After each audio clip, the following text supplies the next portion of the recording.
The sun is here to stay. I heard it out of your speaker. Blue skies, feel the wind beneath you as you fly by.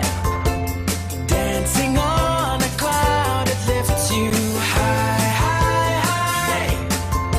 Your troubles blow away. Oh yeah, everything you want's right here, and oh yeah, the music's never been so clear. It goes oh, oh, na na na na na na na na. Oh, oh, na na na na na. Hey, good afternoon. Hi again, Scott. Hey, Renee. I just want to make sure if you can hear me, type in the comments, hey, we can hear you, Steve. And so all's good, and I don't have to worry about that. Today, we're going to be talking about night flight, probably one of the most stressful things that you can do. Okay, awesome. All right. If you can't hear me, all you do is see my lips flapping at the moment, and you don't have a clue what I'm saying. Anthony, aloha. So night flight, I think, is one of those things that is the most stressful, most dangerous thing that we can do. We're going to cover a lot of information here, so let's get at it. Let's see. For those of you who don't know me, I am Steve Rode. I am hey Don, I'm the Chief Pilot of the Wake Forest Fire Department, Chief Pilot of the North Carolina Public Safety Drone Academy. I'm an on-call pilot with North Carolina Emergency Management. I run the website psflight.org, and I think that's it at the moment. I'm also an airplane pilot. I fly the airplane and do fire department things with that too. So make sure that you whitelist me in your email contacts so that my emails can make it through to you. My email address is srode, RHODE, at wakeforestfire.com. I'm going to give you that email address again at the end, but if you just write it down, srode at wakeforestfire.com. For those of you who have attended any of my classes before, you're sick and tired of hearing this disclaimer from me. But I am not the holder of all truth, and what you're about to hear is the result of my education. Oh, thanks, man.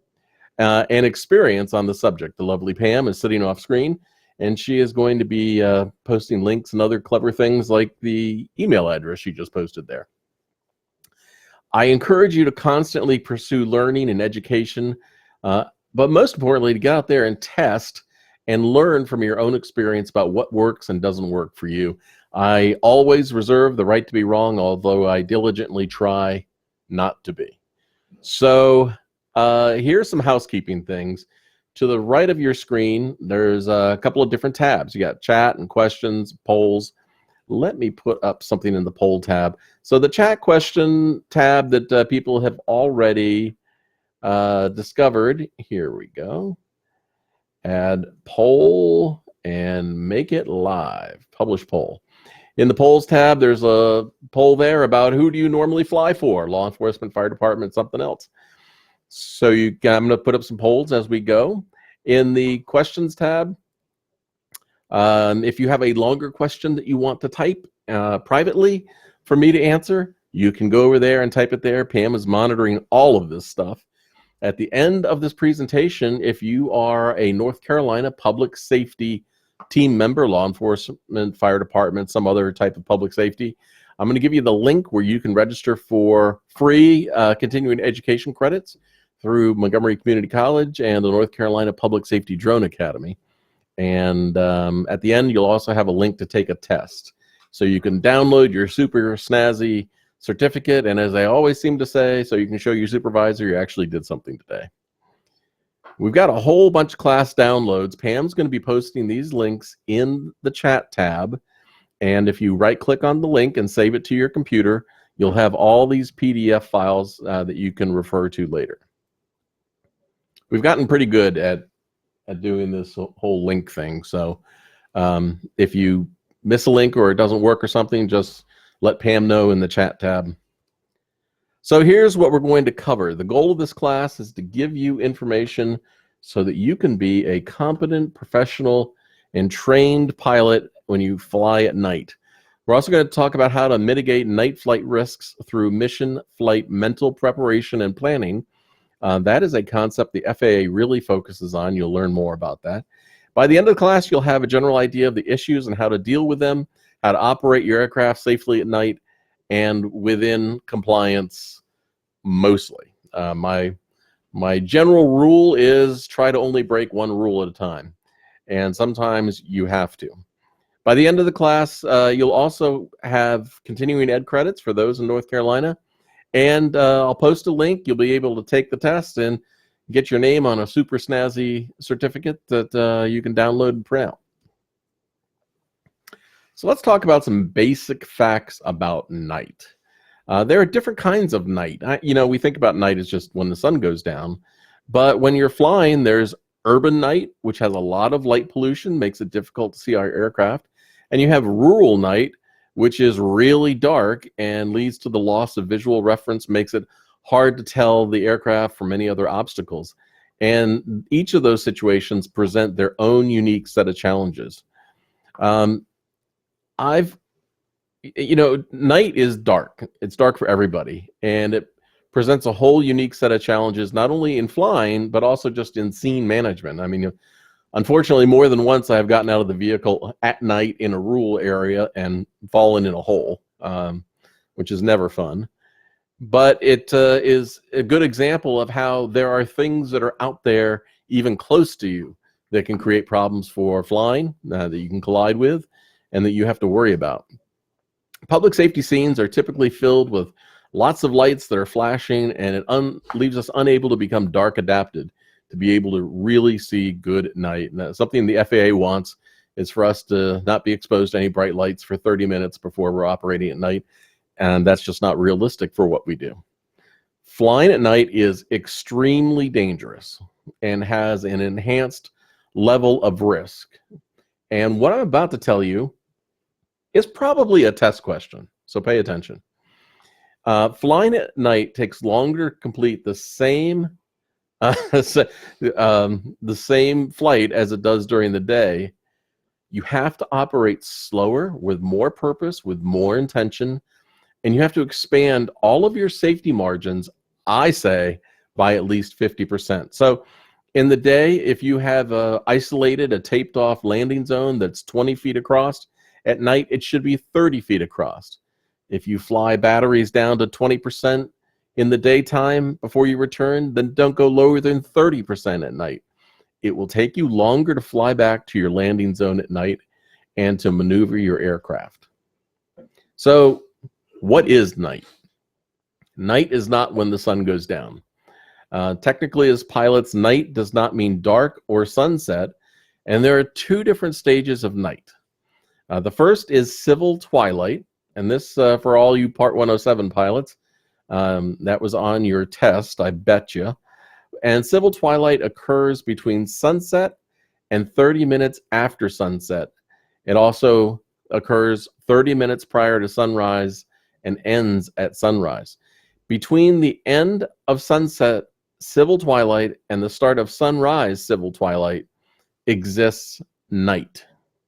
All pilots can fly during civil twilight without a waiver, as long as the aircraft maintains anti-collision lighting that can be seen for at least 3 statute miles. If you want to know technically what your time for civil twilight is, this is a website that I love. Pam's going to paste the link here, for airnav.com. And if you look up your local airport, whatever your identifier is for your local airport, you can look it up and remember it. Then you can just plug it in the airports tab. And on the right-hand side of the web page is this nice little section that talks about sunset, sunrise, civil twilight. So it's a place you can go. And just assume that if it's dark out, it's night. Nobody is going to be able to keep track of if I'm actually flying in civil twilight or not. It's a great arcane piece of information that you'll find on a test. If the sun goes down, I just consider it all night. So anti-collision lights. This is something that irritates me a lot because you see advertising out there from manufacturers that say our collision lights that you can put, our strobes that you can put on your aircraft are FAA compliant. Well, the aircraft that we fly, the unmanned aircraft, these are not certificated or certified aircraft by the FAA. They have not gone through an official process. In the airplane world, if we purchase a part that is meant for the airplane, it has to have something called a TSO or a PMA, a technical specification order, or parts manufacturer approval for that part, meaning that it meets the requirements that it says that it does. Now, this is an example of a yellow tag on a magneto for the airplane, and it's actually attached to the part. So what this all means is any anti-collision light that you purchase, remember, under a COA or Part 107, the pilot in command is solely responsible for the operation of the aircraft. So since these things are not certified, they are not guaranteed to meet the 3 statute mile requirement. If you purchase an anti-collision light and you aircraft, you must self-certify that you can see that for 3 statute miles. So how do you do that? Well, you put the aircraft up 3 statute miles away and you have a friend with a radio tell you when they can see the strobe lights. And if they do see them, then you record the date, the time, the place, who participated, and sign that off. You should have an aircraft logbook that has all the changes that you've made to the aircraft, software updates, etc. Just like in the airplane world, we have a logbook for the airplane and we have a logbook for the pilot, and you should have the same thing too. And you need to keep track of, if you change your strobes, you're going to have to do this again, but you need to keep track that you self-certified them, and that will cover you. Nothing a manufacturer says can cover you. Pam just posted the link to an article about, did you know your anti-collision lights are not compliant? More information about what I just talked about. So in my example, here's what I did. The X is actually 3 statute miles from the location here in the road. It's a long, straight power line. It runs uphill, so I was able to put the drone up, and I think I was about 300 feet, and a police officer friend of mine was sitting in the median there, and he radioed to me that he did see it, and I turned the aircraft around to give him a different view to see if he actually could tell that I had moved the aircraft, and he did, and that's how we did the test. So if you live in Kansas, you have no problems at all.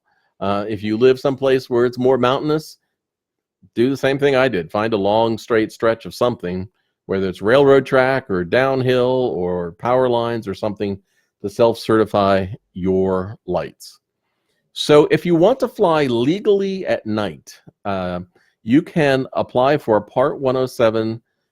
To fly at night, you need a daytime waiver. That's just the way it is.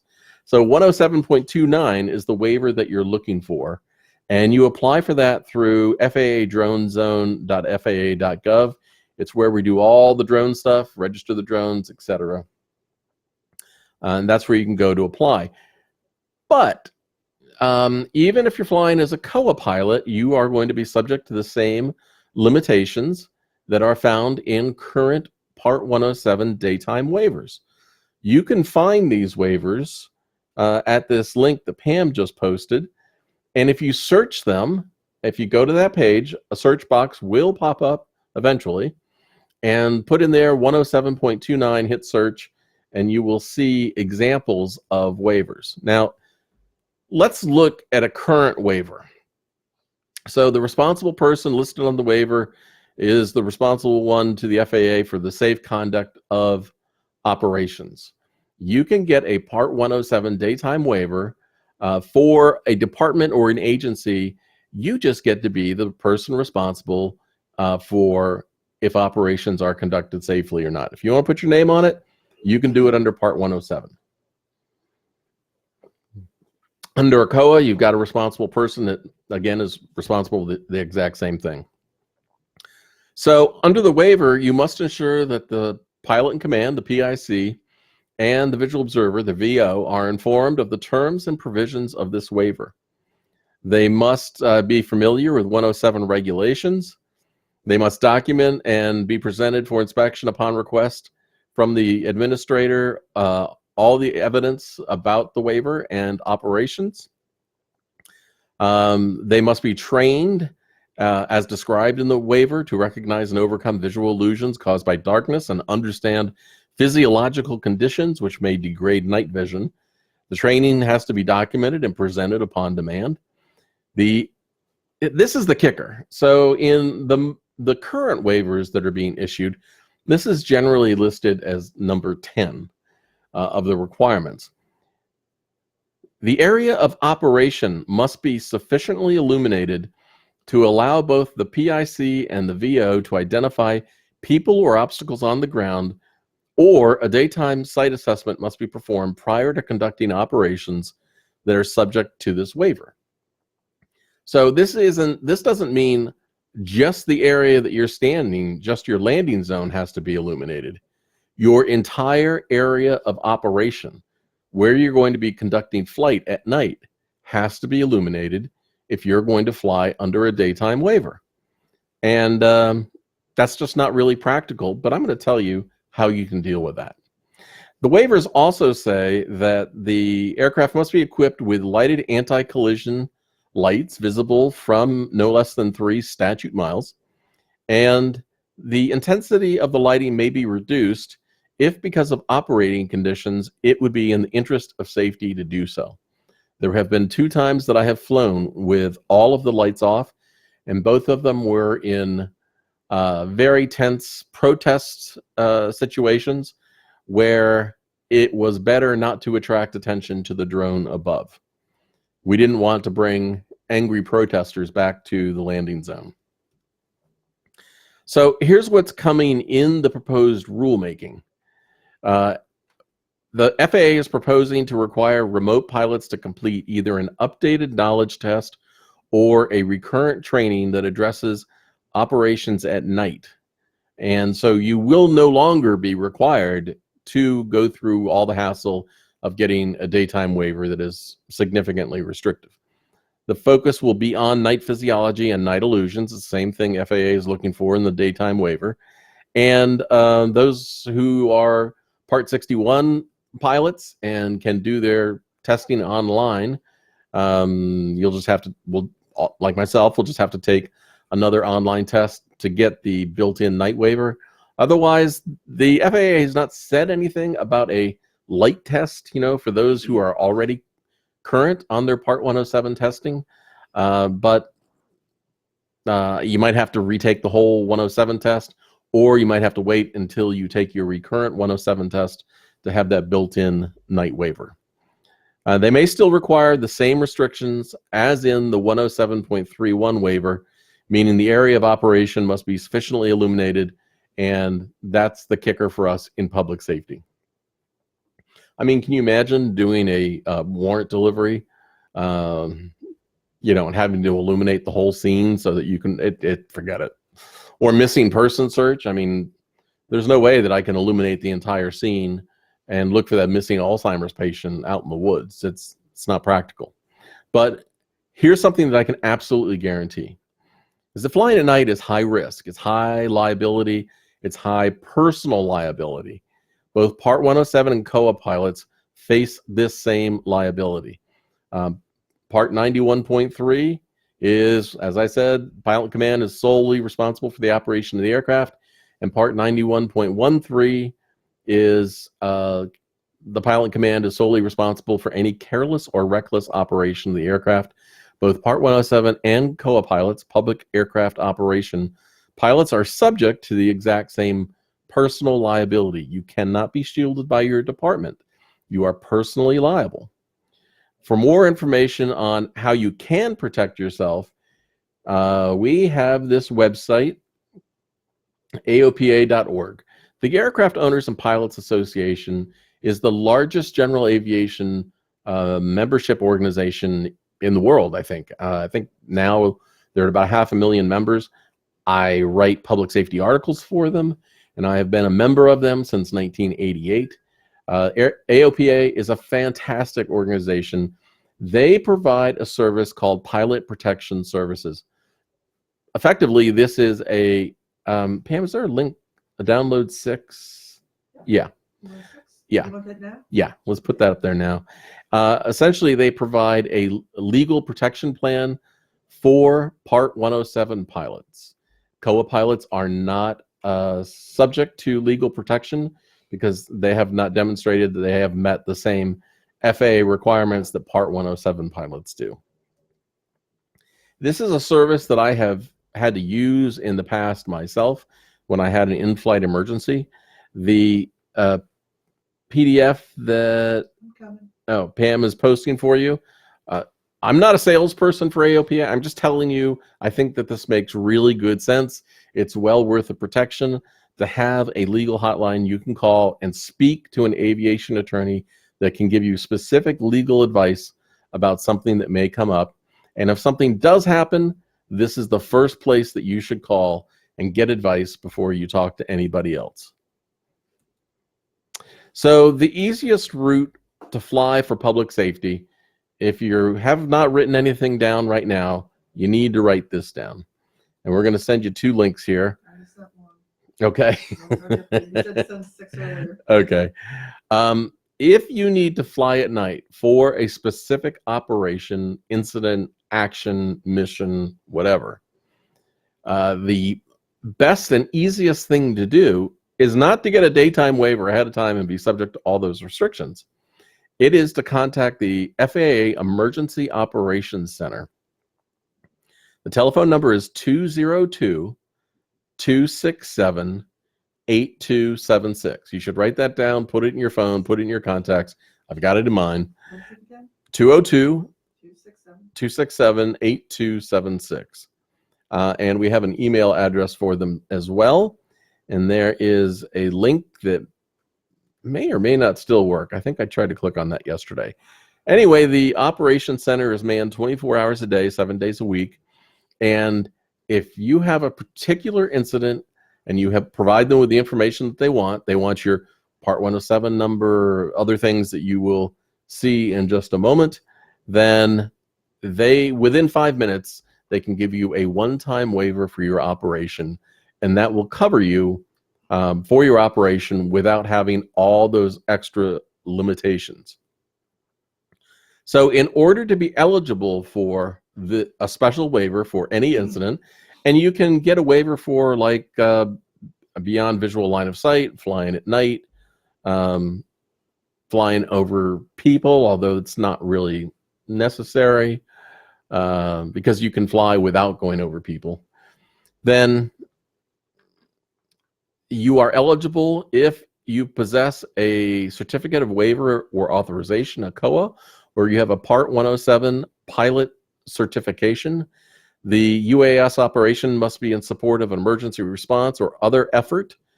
It must be exigent and it will benefit the public good. The requested FAA approval cannot be secured via normal processes in time to meet the urgent operational needs. So you can call right before or right during when this request comes in. Link 8 that we're sending you is the form that the Operations Center may ask you for to send in by email, or in my experience, they just ask you for information that's on the form. I've printed off this form. I think it's a Word document. Yeah, it's a Word document. And I filled in all the information. I just keep it in a binder in the truck. So I've got all the details right there when I call them in case they want all that information. I advise that you do the same thing too. And also, you know, it doesn't hurt. Call during business hours, East Coast business hours. You know, call the number, that 202-267-8276, and just tell them, look, I am a public safety UAS pilot. I'm going to have a need to call this number. I just want to call, and I just want to confirm that I have the process in place, and I have the form that I filled out. I have all the information on hand, and here are the times that I might call, you know, for like search and rescue, missing person, night flight, types of things. Just do it yourself and get the confidence how they can help you before you need it in an emergency. So pay very close attention to what the FAA has said. The remote pilot's firsthand knowledge of the risks nighttime small UAS operations present, as well as the appropriate risk mitigations and aeronautical judgment, are critical to enhancing the safety of operations at night. The additional test questions the FAA anticipates, including on the initial Part 107 test and recurrent training, would focus on night physiology and night illusions. Therefore, the additional knowledge questions and training relevant to night operations would emphasize the ability to maintain uninhibited visual observation of the airspace and would address how to detect aircraft in a dynamic, visually complex, and operational environment. This is not going to be super tricky stuff, but we're going to give you all of the study material for you to download, and you'll be pros. I'd rather spend my time teaching you how to approach flying at night and not the material the FAA specifically wants you to know for the test. I'm going to give you the link. You can download it. You can read it yourself. I don't need to read that to you. And in the next few slides, we're going to give you all that stuff. So here are some critical chapters of FAA documents that cover exactly what we're talking about. Chapter 10 is on night operations, and chapter 17 is on aeromedical factors. So in chapter 17, this is confusing. Pages 17-22 is not 17 through 22. It is page 17-22 is where the night vision material starts, and it's highlighted. I mean, it's as plain as day, laid right out there for you. This is what the FAA wants you to know about. Under night operations, this is actually I think this is out of the helicopter handbook, maybe. But all of this stuff applies to flying at night. For example, the FAA is going to ask you about an aircraft has a red light, a green light, and a white light on it. What side of the aircraft is the red light? Red light's on the left side. And I have a stupid way to remember that because I always get stuck in thinking red on right, but that's wrong. So red on right is wrong is the way, is the way I remember it. So red's on the left, green's on the white, white's on the tail. That way you can tell what direction a plane is moving towards you. And they're also going to talk about using light patterns for orientation. So if you're in a suburban or urban area, you can use the patterns of the streets and to help give you visual reference for flying. Here's another document. The FAA talks about information in the AIM. Oh, hey, for once I actually have it here. So I always have a copy of the FAR AIM, the Federal Aviation Regulations, and the Aeronautical Information Manual. I have it all tabbed out, and this isn't something that I purchase. I purchase like every other year, but I pay attention to changes in the meantime. So this is what the AIM is, Aeronautical Information Manual, and here's the download for it. In the AIM, the most relevant night flight material has to do with towers and obstructions. So on the right side of the screen here, what you see is, let's see if I have, is ForeFlight, a picture from ForeFlight. And I use ForeFlight in both the airplane and for my drone flying. I love ForeFlight because if I want to see information about a particular tower or something, I can just click on the tower. This is here. I don't know if you can see on the iPad or not. Nope, can't see. So I can click on a tower and it tells me exactly what it's all about. That tower is actually a transmission line tower at 554 feet. It has medium power white and red strobes. So the FAA wants you to know that flashing white lights are on towers or obstructions of 500 feet or less. High intensity white flashing lights will be on towers that are taller. Dual lighting is steady red at night, but flashing intensity during the day. Suspension tower lighting will be, if it's high voltage lighting, will be medium intensity white flashing. You really don't need to know about these heights and all that stuff. What you really need to know about is if it's red or it's white or it's flashing, or how do you locate tower information in an area that you're flying, and know that those obstructions will have flashing. I haven't seen a test question about height. It's always about, what if I see a white and red light? What does that mean? It means there's some tower or obstruction there. So the FAA wants you to light up. Here's what they expect. The area of operation, as I've already told you, must be sufficiently illuminated, and that's ridiculous. We're not going to be able to do that. So you can fly at night, as I've said, getting a special waiver. All night flight must be evaluated with a risk versus reward calculation. If there is a low chance of accomplishing the mission, then you should not consider taking the personal risk. I always fly using a risk-reward equation. If I'm looking for 2 missing 11-year-old girls that were last talked to on the cell phone half an hour ago, they're missing in the woods, I am going to have to fly at night, maybe beyond line of sight. I am willing to accept that personal risk because that flight has a high outcome, and if something happens, I know that as the pilot in command, I am going to be responsible for it. I was called last year to go look for an able-bodied missing 60-year-old man who had been missing for 2 days. Sorry, I'm not going to take that risk. We had no really good known last position. He could have as easily borrowed a friend's car and driven off. And so, yeah, that wasn't worth taking the risk. I do say no at times, and you should too. Pam has sent you the link here to FAR 91.3. The pilot in command of an aircraft is directly responsible for and is the final authority as to the operation of the aircraft. That is you. So let me walk you through what my night flight process is. Everybody has a different process. Excuse me. Develop yours, something that you're comfortable with. This is what I do. So this is what it looks like in my Tahoe. So I've got the iPad up with ForeFlight on it. I'm looking at the map.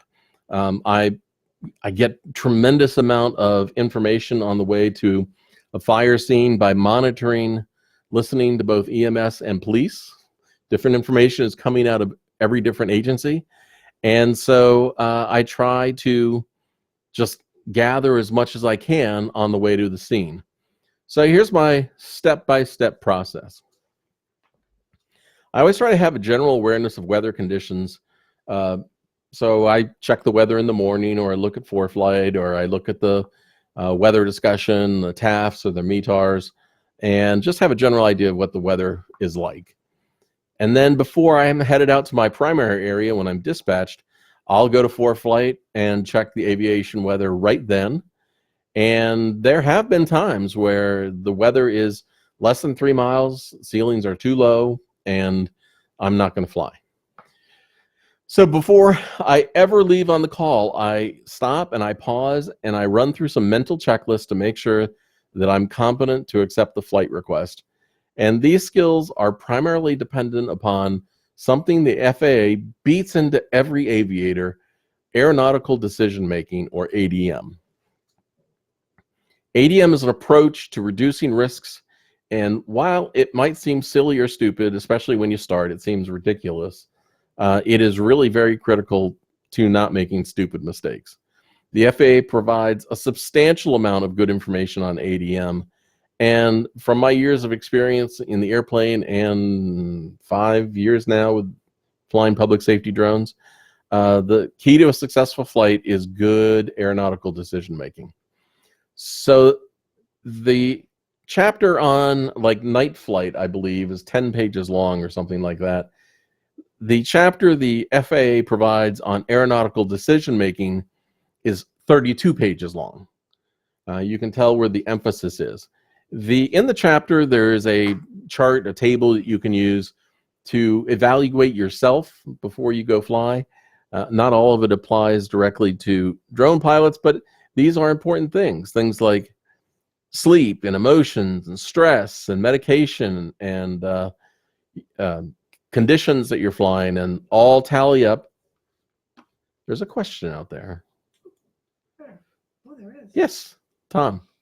All tally up to create a risk profile. So Tom says, our city has a combined drone program with the fire and police department. Is this webinar archived so that we can show it to other pilots that the city has?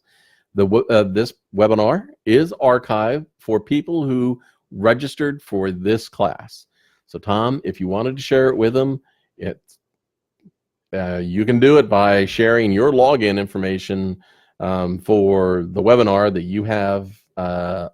That's up to you, but that's how it can be done. All right, so the FAA also has the I'm Safe checklist. This is the thing that I run through mentally before I head out on the call. I is for illness. Do I have any symptoms? M is for medication. Am I taking anything prescription or over the counter that would impact my ability to fly safely? Am I under psychological pressure from the job? Am I worried about other things? Now, here's the big thing about alcohol. A lot of people think that we have this expression in the aviation world, 8 hours bottle to throttle. And some people think this means that you can have one bottle of beer or one shot or something within 8 hours. That is a common misperception. Actually, what the FAA says is that you may not have consumed any alcohol within 8 hours of flying. So, all right, you can understand that maybe from, an airline pilot, something, but I always like to protect all of you from the worst case scenario, which is you go out there, fly, you have a motor failure, the aircraft falls, it strikes somebody or damages property, and you were out at a restaurant or a bar or with friends earlier and somebody saw you having a drink. The prosecuting attorneys are going to eat you up. Since I fly a lot now, I rarely drink just because you don't know when you're going to get called out. Are you fatigued? Am I really tired? Am I too tired to fly safely? And emotions. Am I emotionally upset? That's the I'm Safe. Pam gave you the link for it there. And a shorter version is in the Single Pilot Crew Resource Manual. That's what the link is for. So here's my night flight process. We use Active 911. You may use any other dispatch programs out there. There are better ones than Active 911. But when I get in the truck, I take a quick look at the satellite map of the scene to get an idea what the general area looks like and to start processing potential landing zones in the background as I'm proceeding to the scene. I use ForeFlight, as I've told you. For all of my aviation information, I have found all of the apps out there, Before You Fly, on and on and on. Don't provide me all the aviation information that I need. With ForeFlight, I can see exactly what my airspace is. I see where the towers are. I can see other obstructions. I know exactly where I am. I can get the weather. I have the radar. It is an aviation-oriented application. It's also the same application that I use to log all my flights. My logbook is in ForeFlight. So my next step on the way to the scene, I'm really just trying to, I know this is going to be a high risk, high stress incident. So on the way to the scene, I'm really just focused on intentionally trying to relax, review the situation.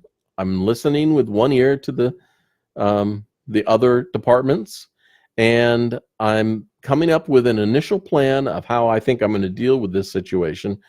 Plan A always seems to get trashed, but at least I'm thinking about how I'm going to secure the landing zone. What do I know about this area? What intelligence do we have about the incident? am I expecting any weather to come in? Are there going to be other complications? And I'm just trying not to get killed by other drivers. So when I pulled up at the scene, this particular call came out as an overturned running vehicle with a missing driver, and it was on the edge of a wooded area. So we didn't know if the driver had hurt himself and had stumbled away from the vehicle and might have been lost in the wooded area. So I was already processing exactly where the best landing zone would be. And as I arrived, I'm looking for power poles and wires. And after a hasty briefing, I pull out my flashlight and I'm looking up to see, high intensity flashlight. Are there any branches or trees or power poles or lines or something that are blocking my area? In this particular case, the battalion chief and the ladder truck were actually blocking a dead-end road. So I asked the battalion chief to pull forward, and I pulled down behind them. This way, the scene was secured from most people that were there, and I had the whole dead-end road to myself to set up the landing zone in the middle of the road with no overhanging obstructions. In the picture down below, you can see that there were a couple of power poles, but the lines were running down the road and not across the road, so it was a perfectly good location. When the rollover had occurred and the police department had arrived, the K-9 team was already on the hunt for the person, and they were tracking him up through the woods and down along the road. And I have flown this area before, so using the thermal camera, I knew it was going to be a total crapshoot because it was warm out. At night, everything is hot still, especially if it was a warm summer day. And I knew it was going to be 1,000 false positive results on the thermal camera. But we had enough firefighters and police officers there. We could start tasking them with going and looking at the highest priority thermal targets. But by the time that I got pulled behind the ladder truck, I again checked the scene. I got the landing pad out. I got the aircraft out.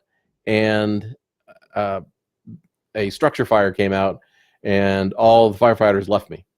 So I walked up to the nearest police officer I found. I'm going to start this whole briefing process over again now that all the firefighters are gone, and found out that the driver of the flipped over pickup truck was discovered home in bed.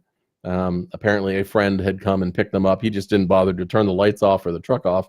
Who knows if he had consumed anything or not. So I just packed everything up and left. But so this is the part of the satellite map that I was looking at on the way to the scene.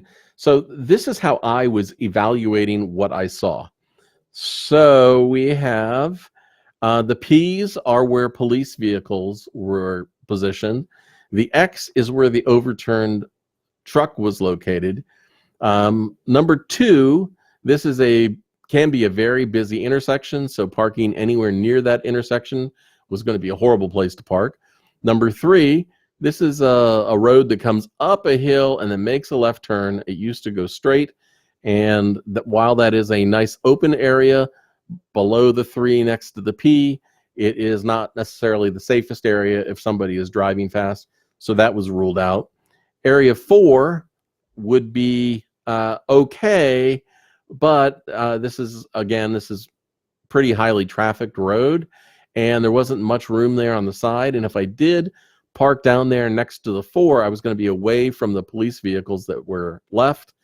And so I established my landing zone where you see it says LZ. That number 1 that you see there, that's the dead end of the road. This is below the town dam and reservoir. This is a pumping station. There's no through traffic there. So not only did I have an open area to land, but I also had a secured area to land.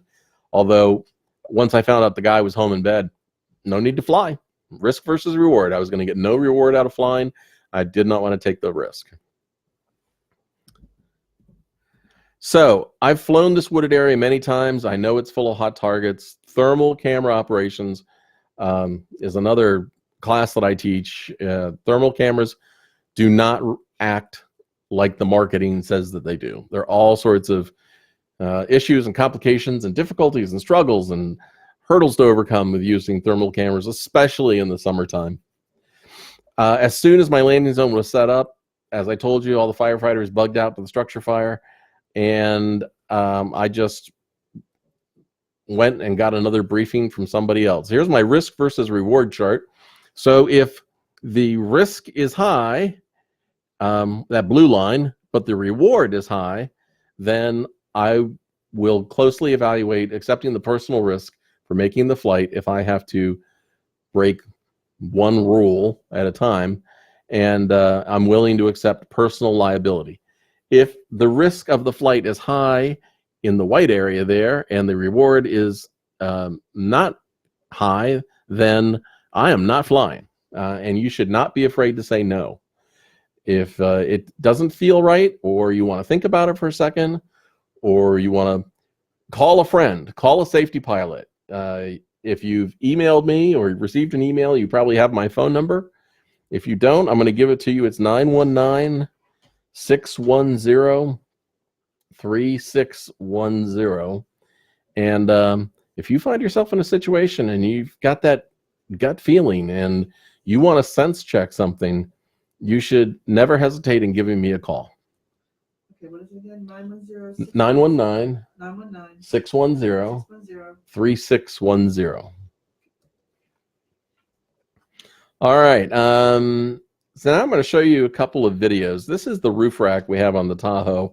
It is ringed by LED lights. This thing is a godsend at night. It operates like a lighthouse. So if you're in a dark rural area and this thing is turned on, you're going to see a video here about how awesome that it is. And I'm also going to show you a night missing video. This was a missing 15-year-old girl, and we're going to go through that one fast. And I'm going to show you some other recent calls. So, action, share media.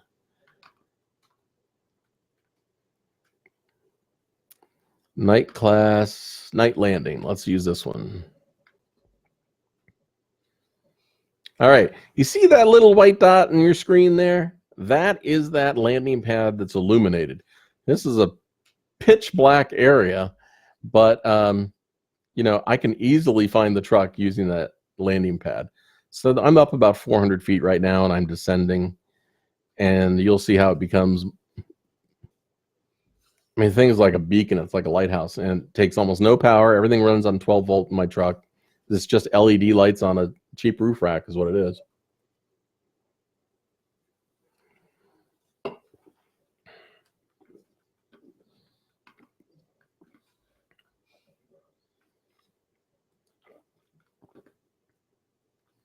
But you can see how beneficial that is to finding exactly where you're going to land at night. I mean, if you're a bunch of cars and everybody's got their lights on, flashing lights on and stuff, it's very complicated to figure out where you are. Here is, this was a commercial structure fire. Good old McDonald's. All right, this is taking off in civil twilight. Sun has just gone down. It's within 30 minutes of sunset, but I continued to fly into nighttime using the thermal camera, looking at the building situation, seeing what is particularly hot. So we had an HVAC unit that gave up the ghost there and started smoking intensely and filling the restaurant with smoke and sending a nice little column of smoke up. The responding units actually felt like the restaurant might be on fire, but it was just that HVAC unit.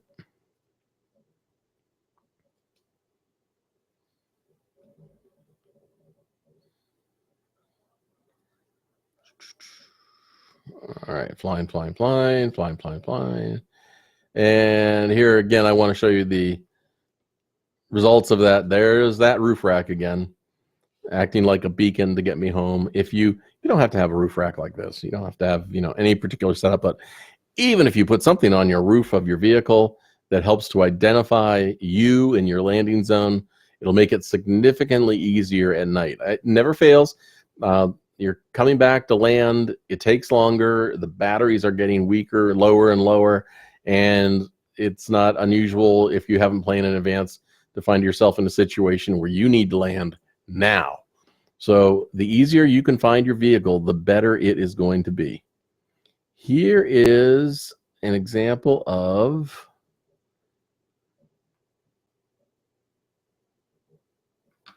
here's the missing girl search.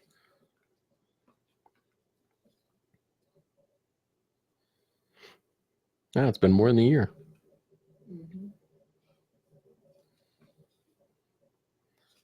So this is using the thermal camera and setting up a safe landing zone. You can see the image on the lower right. That is the visual camera, that big black spot there. There was nothing you could see visually, so using the thermal camera on white hot, you got a good idea of exactly, as good as you can with a thermal camera. I mean, the best resolution for these things is 640 pixels or 336, or on the Mavic Dual Pro, it's 160 pixels. It gets to be not much detail, but you can see using the thermal camera can give you substantially more information than just flying at night. The visual camera is totally worthless, even though that we're flying in a neighborhood situation. You really can't see anything. So I am going to show you, I'm going to skip forward here because I want to show you a super trick for, so we identified a bunch of potential teenagers that this missing 15-year-old girl might have been part of. They were around a fire pit that we identified early in the flight, and police were directed by hovering over the location with the strobe lights on. We have a red strobe light on the bottom, can be seen for 3 miles, and a white one on the top, can be seen for at least 3 miles. And so the police are now able to, there's the drone. We know exactly what it looks like. We know what the fire department drone looks like. And so it's easy to get them to come to the location if you cannot give them GPS coordinates. Not everybody knows how to find a GPS coordinate with their smartphone. Everybody should know. But if you have a bunch of people on the ground and you can't tell which person is your ground team or law enforcement officer or fire service staff member, this is the easiest thing that you can do. It's the simplest thing too. Ask them to take out their flashlight and shine it directly at the strobe lights. And using your thermal camera, you will be able to easily differentiate that person on the ground from everybody else. And that's how you can pick them out and give them directions. Otherwise, you're telling people to turn to their right or their left, and you don't know who is who. All right. I got one more video, but it's kind of more thermal stuff. So we had a small dam breach. Everything happens at 2 a.m. in the rain. And this was flying at night. It's pitch black out. Can't see anything with the visual camera. But using the thermal camera, we could see this area of light blue here. So what's happening is, pause. What's happening is that light blue area up top is the actual water area. And the light blue area is the water running from the pond through over the dam, and it's running down this embankment and down the gully there. But flying at night, we were able to see that using the thermal camera. Not a darn thing with the visual camera at all.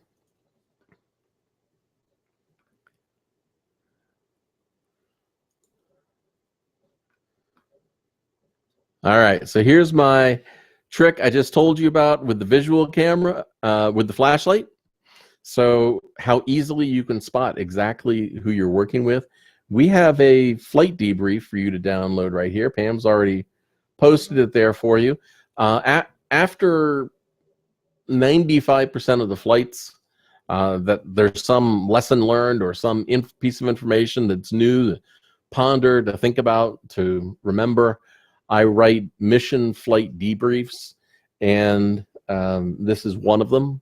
So if you don't do this, I would suggest that you do it. And if you want to share them with everybody, lessons learned, I post them on the psflight.org website. But if you've got one that you can share, I mean, send it to me. So let's all learn from it. Let's all learn from each other's experience. At night, topography kills. So your biggest thing that you need to worry about at night are obstructions. And this can be buildings and towers and poles and wires and hills and sometimes birds and animals and stuff. But the ground, if you are in a hilly area and you're flying from a low area to a high area, if you are not aware of the topography of the area that you're flying in, especially if you've been dispatched to an unfamiliar area, you can actually just fly straight into the ground. I know people who have done that before. So while your telemetry is providing you with an altitude based on your distance above ground, it is set to your landing zone is at 0 feet. So if you are flying at 200 feet and you are flying towards a hill and the ground is sloping up, you're going to fly straight into the ground unless you're aware. So there are applications out there. This, I pull out my other phone. There are some free applications that are out there that you can download, and this application, although it is not a free application, come on. Topo Maps, if you're an iPhone user, is a free one that you can download. TOPO Maps, if you search for that in the Apple Store. And I always get the name of this other one wrong. Topo Maps. Here it is. GAIA space GPS.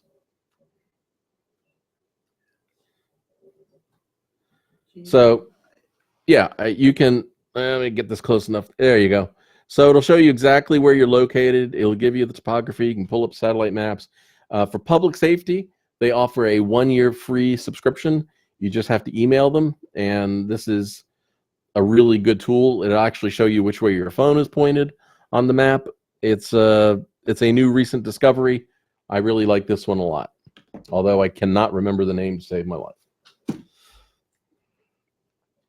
So if we took off at 2,080 feet, which is where it says 2080 on this topographic map, and we were flying 400 feet AGL, and we were flying like, well, we're high, man, we're not going to hit anything, the X marks exactly where you're going to collide with the ground if you maintain that altitude. So if that altitude right there is 2,500 feet, on your controller, you can actually fly 400 feet above the ground. So it would say 2,900 feet is your maximum altitude. And that would show as 2,900 minus 2,080. So, 800 or 900 feet is what it would show on your controller. You would still be legal and perfectly good to fly. So if you want to get efficient at searching like missing persons, thermal stuff, the website there, psflight.org, I don't think I've got any upcoming classes on this, simply because we're coming into vacation time, and we'll pick them up again. I do them at least once a month for people, but if you're on the email, stay tuned to the email. All right, now we're nearing the very end, and I'm doing okay with time. This is the link for North Carolina people to get their continuing education credits, and I owe Pam a big thank you for all of your help today. If you're in North Carolina, go there, fill out this PDF, you'll get your continuing education credit. Any questions that you might have before I send you off to take your test? The test is this the one that you did? Did you do night flight, or you did something else? I did thermal. Thermal. Pam is not an aviator, and the tests are designed to also be a learning exercise. If you take the test and fail, do not despair. You can loop right back around. You can take it again. You will be able to tell exactly what you got wrong, and you can use that as an additional learning experience. That's what I love to do. So I'm going to give you the link. Hey, Steve. Thanks for the. Oh, hey, before you go, before I give you the link, Oh, crap. what would you do? I took it back.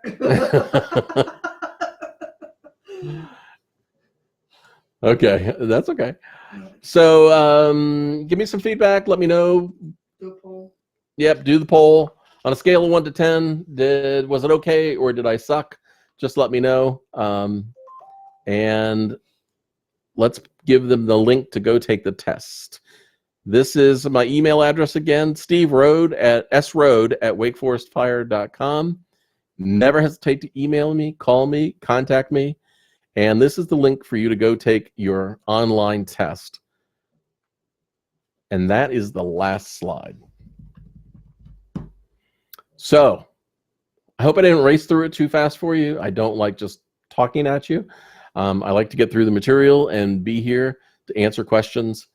Unless there are any other questions, I look forward to seeing you next time. And blue skies and safe flying, my friends. I don't know exactly.